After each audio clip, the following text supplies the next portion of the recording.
Ժորժան, Իսրայելը եւ ԱՄՆ-ն ռմբակոծում են Իրանը արդեն երկրորդ օրն է եւ պետք է ասենք, որ Իրանում մահացել է բարձրագույն ղեկավար Հայաթոլլահ Խամենեին եւ նաեւ այլ ռազմաքաղաքական ղեկավարներ, ինչի մասին այս պատմությունը եկեք միասին հետեւություններ անենք։ Ամենակարևորը որ պետք է ասենք, որ որքան էլ աշխարհը գնահատեն որպես բազմաբևեռ, միևնույնն է աշխարհում այդ շարժիչ ուժը եւ ուժային կենտրոնը, որտեղ ամենակարևոր ճակատագրական աշխարհի իրադարձությունների հետ կապված որոշումներ են կայացնում, դա ԱՄՆ-ն է։ Այո, ԱՄՆ-ն մնում է շարժիչ ուժ եւ նաեւ որպես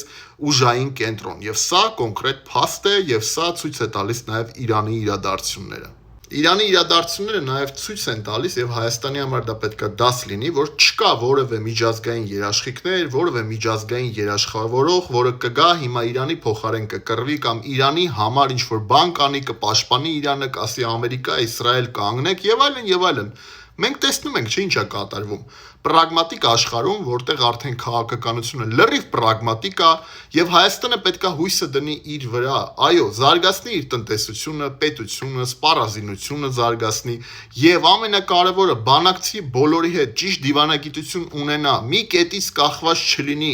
մի կետից կախված լինելը շատ վատ է, որտեղ այդ կետը կարա չաշխատի։ Պետքա ոչ թե այսօր էլ ասենք գնանք ԱՄՆ-ից կախված լինենք, Եվրոպայից կախված լինենք, հույսը դնենք մեր վրա, բոլորի հետ կառուցենք ճիշտ քաղաքականություն ըստ մեր պրագմատիկ շահերի։